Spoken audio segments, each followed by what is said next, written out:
continuez à replanter la deuxième culture. Mais comment savez-vous où et quand planter chaque légume différent? Nous sommes le 1er novembre.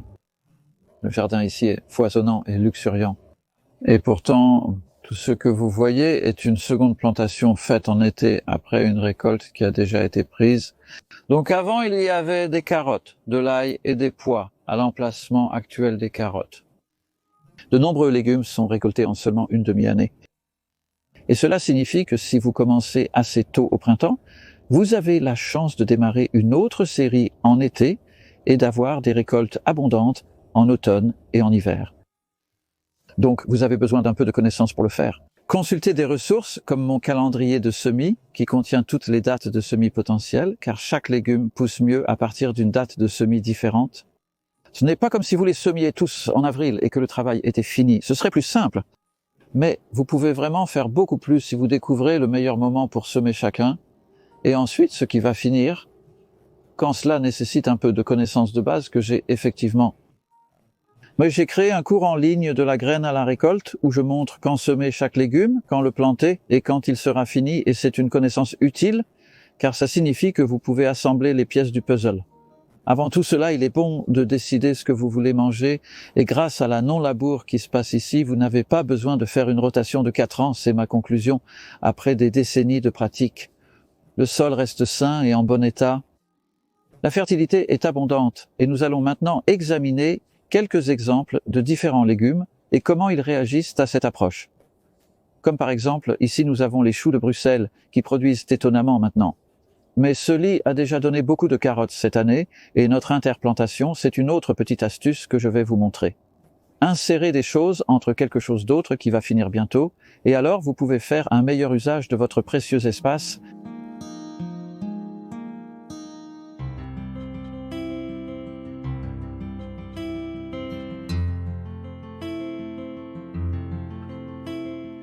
Ces choux de différents types ont été plantés après les épinards. Donc la récolte des épinards s'est terminée début à mi-mai.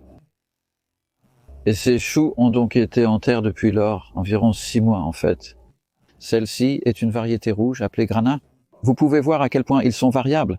Et je vais en fait choisir le plus petit pour illustrer. Je vais faire quelques récoltes pendant notre promenade.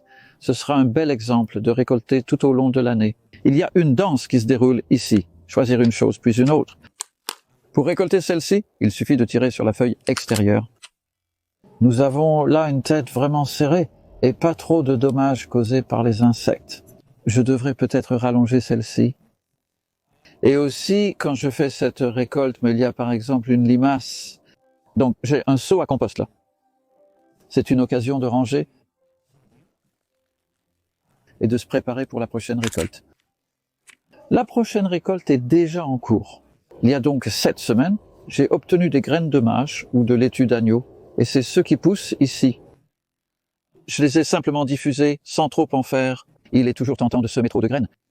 J'ai simplement dispersé quelques graines entre les choux. Et comment cela peut-il être si facile? C'est en partie grâce à la non-culture qu'il n'y a pas beaucoup de mauvaises herbes ici.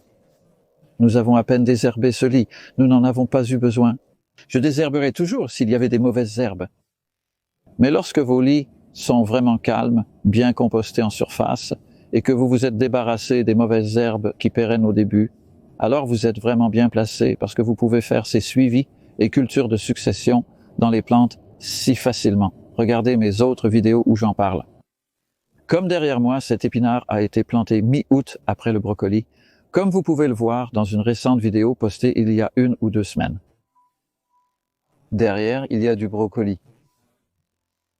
L'épinard a suivi le brocoli poussant en été.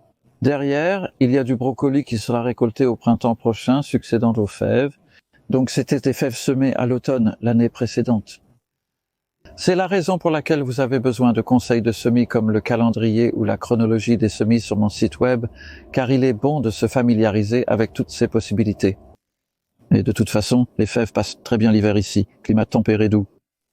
Récoltez assez tôt en été pour que vous puissiez les faire pousser. Et l'autre chose qui figure dans cette vidéo est la propagation en arrière-plan, élevant constamment des plants dans ma serre, sous couverture dans des plateaux de modules, par exemple. Encore une fois, regardez certaines de mes précédentes vidéos sur YouTube à propos de cette propagation, car cela vous fait gagner du temps. Et donc ces choux ont poussé pendant 4 semaines avant que nous les plantions, pendant que les épinards finissaient. Il y a donc de nombreuses façons d'augmenter votre récolte en faisant cela.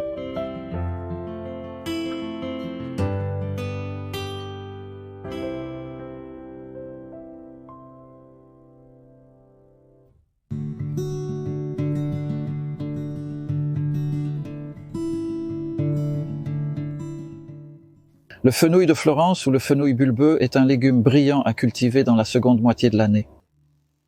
Le délai entre le semis et la récolte est court. Vous pouvez également le semer fin février, début mars pour le transplanter fin mars et le récolter en juin avant qu'il ne fleurisse. Donc en été il fleurit, donc ceux semés autour du 10 juillet manquent un peu la saison de floraison et ils gonflent en automne, c'est leur période de croissance. Donc ceux-ci ont été mis en terre le 30 juillet à environ 2 semaines et vous voyez ici, j'ai même réussi à en avoir plusieurs. Ce que je fais parfois, vous n'obtenez pas un bulbe aussi gros et gras. Et chaque bulbe est un gagnant. Certains d'entre eux sont un peu longs et minces. En fait, ceci je suis assez impressionné et je vais juste couper le bout et enlever celui-ci. En fait, quelques-unes des gaines extérieures commencent à pourrir, mais ne craignez pas, c'est tout à fait normal. C'est bon à manger. Vous pouvez faire un ragoût ou un bouillon ou quelque chose avec un peu de saveur de fenouil. Je vais juste enlever un peu, mais c'est notre belle récolte de fenouil. De ce côté, il y a de la laitue que nous avons récoltée continuellement chaque semaine, pendant 8 semaines maintenant, et qui a été plantée après les oignons. Les oignons sont une excellente première partie de la récolte de saison. Vous ne voulez pas les semer en été, mais les faire démarrer tôt ou même l'automne précédent. Et ensuite, vous avez le temps après leur récolte ou même juste avant, en fait, avec une interplantation pour cultiver quelque chose comme de la laitue ou de nombreux autres légumes.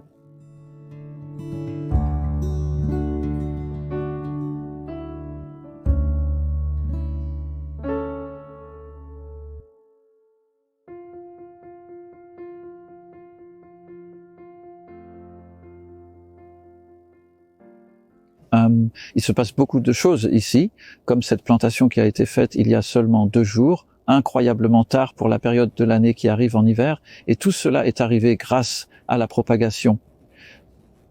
J'avais quelques plantes en trop, et c'est un conseil que je donnerai toujours, faites pousser plus de plants que vous ne pensez en avoir besoin, car vous serez surpris de voir comment vous pourriez trouver un endroit pour les mettre en pot. Et ce qui se passe ici, c'est que nous avons déjà eu 2 récoltes cette année. Il y avait du chou et du chou-fleur plantés au début du printemps, récoltés principalement en juin. Vers le 20 juin, une fois le lit dégagé sans compost, nous avons semé directement 2 lignes de haricots verts français nains au milieu d'un lit assez étroit. Et ils étaient bons, ils ont beaucoup produit, surtout en août ou septembre, puis ils ont été dégagés et le lit il était en fait vide pendant un moment parce que je pensais semer des fèves. Et ils ont décidé de ne pas le faire, donc il était toujours vide. Et puis j'ai regardé les plants en surplus, et il y a des choses comme les épinards et la mâche et la roquette de salade semées en plusieurs exemplaires il y a juste 2 jours, à l'extrémité de la Claytonia pourpier d'hiver. Ce sont donc toutes des plantes résistantes au froid. Ce sont les connaissances dont vous avez besoin. Je ne m'inquiète pas qu'ils pourraient geler, car ils survivront à cela. Un froid extrême serait fatal pour eux, mais je n'ai rien à perdre. J'avais des plantes en plus et un lit vacant. Nous les installons avec un Divo à long manche. Les modules sont aisément et rapidement extraits des plateaux. Vous pourriez alors appeler cela un engrais vert de couverture. Une culture de couverture sert à garder le sol en croissance durant la saison végétative. Et dans une année normale, la saison de croissance serait presque terminée, mais peut-être qu'elle va rester douce jusqu'en novembre. Il peut y avoir de la croissance. Cela ajoute des racines et des feuilles. C'est de la matière organique, du carbone pour le sol, ce qui favorise la bonté et la fertilité simplement par la croissance. On peut dire que la photosynthèse apporte l'énergie solaire dans le sol. Ici, nous avons un semis de carottes très tardif. Je ne savais pas si elles survivraient, mais il semble que oui. Ces dernières ont été semées le 9 juillet et ceci étaient des pois. Donc, des pois d'été, j'ai fini de les nettoyer début juillet, j'ai semé ceci le 9. Je crois qu'on aurait pu les rendre un peu plus clairs. Oh là là, en fait, mon Dieu, ça ne semble pas bon. C'est la première fois que je regarde ceci. Alors, oh, c'est encore pire. D'accord, donc tout n'est pas bon. en espérant que ceci pourrait être mieux. C'est une variété appelée Solvita, c'est la première année que je la cultive. Oh non, ils ont attrapé la racine. La mouche de la racine est un nuisible affreux. Et ça, ah mince, on dirait qu'ils sont complètement arnaqués. Je vais en tirer quelques-uns de plus pour vérifier. Vous pouvez voir à quel point le sol est humide, mais encore une fois, sans creuser, il draine bien. D'accord, d'accord. Eh bien, en principe, c'était une bonne idée, semer des carottes le 9 juillet, mais nous avons eu un peu de problème en fait avec les carottes d'automne ici, et ça va aller un peu plus loin. Nous avons différentes variétés potentiellement meilleures ici. Non, ce n'est pas le cas. Et puis il y a des carottes jaunes qui au moins semblent plus vigoureuses, mais je soupçonne qu'elles auront des mouches de la racine. Je vais tout nettoyer, vous verrez ensuite ce qui s'y trouvait. Les carottes sont donc une culture de mi-saison. Quand ça se passe bien, vous pouvez obtenir une belle récolte. Ah, nous avons mis ce filet, mais récemment j'ai remarqué qu'il n'était pas très efficace pour éloigner les mouches des racines. Je dois repenser ma stratégie pour cultiver des carottes tardives.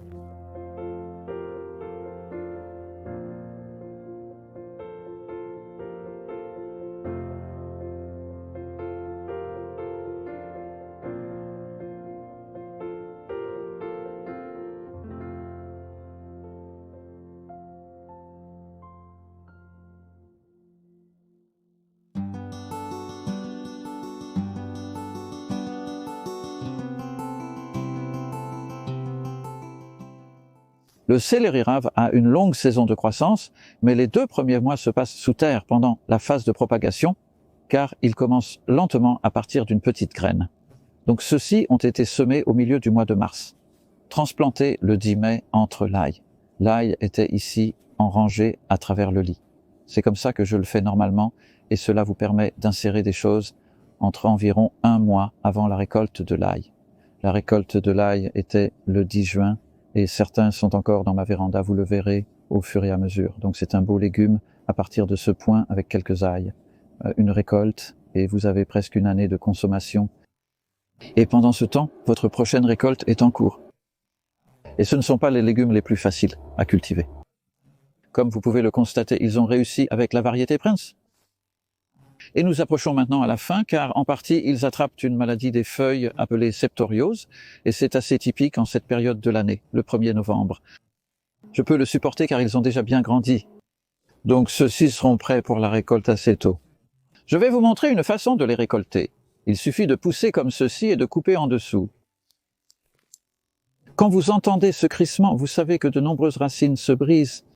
Mon objectif est de laisser un maximum de racines dans le sol. Il y a aussi un pissenlit là-bas, j'ai remarqué. Nous n'avons pas pu l'arracher pendant la saison de croissance, car il est juste dans les racines du céleri rave. Mais oui, le voilà, le pissenlit. C'est en fait un bel exemple de non-rosé. Vous pouvez constater que c'est bien meilleur que les carottes. Et voilà, c'est parti. Alors vous coupez simplement le bout. Celui-ci pèse plus d'1 kilogramme. Et c'est beaucoup de nourriture parce que le céleri rave, il contient beaucoup de matière sèche. C'est l'une des raisons pour lesquelles il pousse lentement. Il n'est pas plein et luxuriant comme disons un concombre ou une courgette qui pousse si vite. Il y a beaucoup de nourriture là-dedans. Et je suis vraiment heureux d'en récolter. Et si vous pensez que ce lit a déjà fait pousser de l'ail cette année, qui a été transplanté ou planté l'automne précédent, il faut le dire. Et oui, c'est tout pour cette année sur ce lit. Je ne vais pas essayer de faire pousser autre chose, mais nous allons aussi examiner les choux de Bruxelles car ils se chevauchent également. Ils ont donc commencé leur vie en tant que graines semées le 8 mai dans mes plateaux de modules, ceux que j'ai conçus CD3060. Je mettrai un lien à la fin de la vidéo. Et ensuite, ils les dépassent avant qu'ils ne soient prêts à aller dans le sol ou avant que nous soyons prêts à les recevoir, alors je les rempote. Je les rempote dans des pots de 7 cm de la même compost multi-usage. Et ils ont poussé jusqu'à environ cette hauteur d'ici le 18 juin. Dans ce cas, c'est quand ils sont allés dans le sol. Mais en attendant, des carottes avaient été cultivées. Donc j'ai semé les carottes le 11 avril avec une toison après 2 tentatives ratées à cause des limaces, mais celles-ci ont bien poussé. Une fantastique récolte de carottes.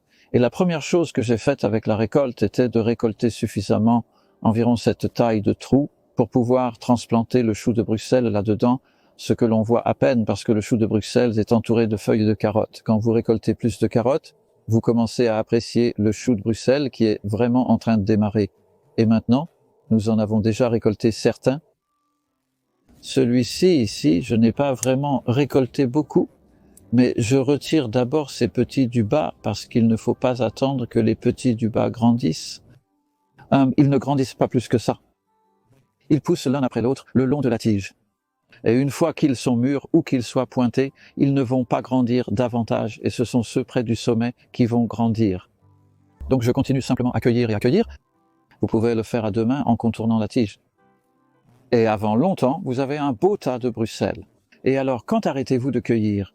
Eh bien, vous voyez qu'ils ne sont plus tout à fait aussi jaunes et qu'ils ne sont plus tout à fait aussi gonflés. Vous avez une fois de plus des options de cueillette ici, sur une longue période, jusqu'en février-mars. Selon la variété, c'est Bridget Fun, c'est une très bonne variété. Et oui, que ne pas aimer à propos de ce chevauchement, c'est l'une des choses que je trouve les plus joyeuses. Voici comment le faire simplement, sans trop d'efforts.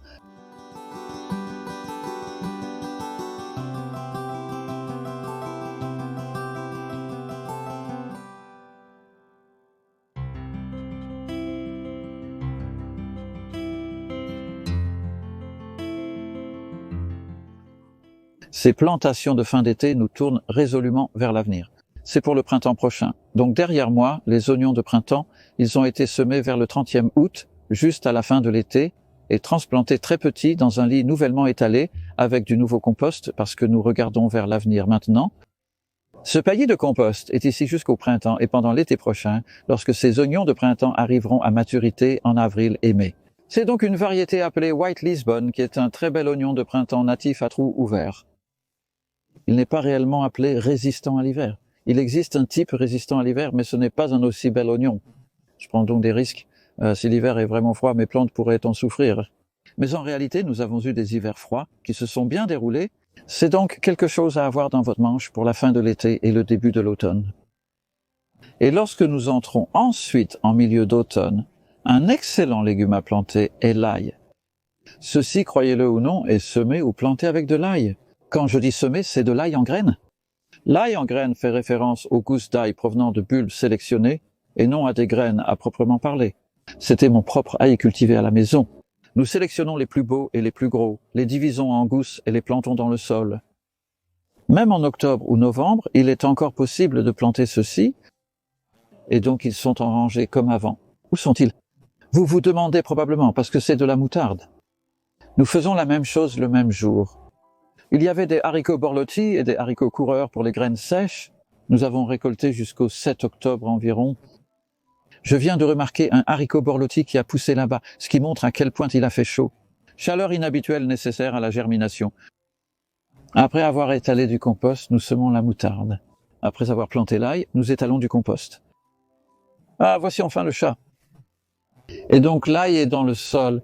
Mettez le compost par-dessus, en quantité similaire à l'habillage annuel. C'est environ 1 pouce à 2 cm et demi. Ceci est de la moutarde Sonapis alba.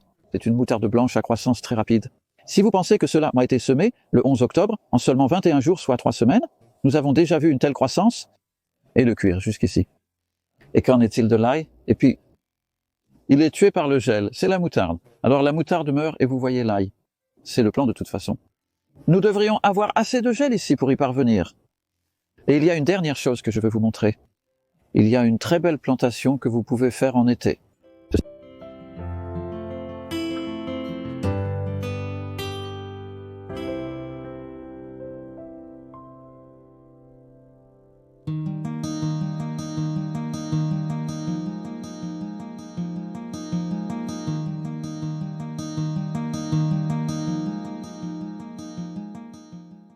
Ceux-ci étaient des oignons transplantés fin mars à partir de cellules de modules à semis multiples. Vers mi-juillet, les derniers oignons ont été récoltés et j'avais également des plants de choux prêts et des transplants de choux raves. Ces derniers ont été semés vers le 6 juillet, c'était un peu avant, fin juin, transplantés ici le 22 juillet. Donc c'est juste après la mi-été et tout cela s'est produit depuis, suite à une récolte d'oignons Donc, il faut bien gérer les timings et tout ça. Aucune préparation importante en termes de compost ou similaire. Juste un peu de désherbage, pas grand-chose. Ils avaient une couverture et regardez ces choux raves.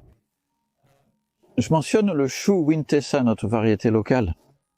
Nous les avons présentés dans une vidéo en août, quand ils étaient de très petites plantules. Pareil pour ceux-ci, ils étaient ici, mais je ne pense pas que vous les ayez beaucoup vus dans cette vidéo. Toute cette croissance s'est produite dans la seconde moitié de l'été, et les choux raves sont tout simplement si beaux. Encore une fois, je pourrais laisser la plupart de cette routine. En fait, si je la taille un peu, ils deviennent un peu ligneux en bas, mais cela ne signifie pas qu'ils le seraient en haut. Donc, je vais le couper là, et ça passe s'ils sont un peu difficiles.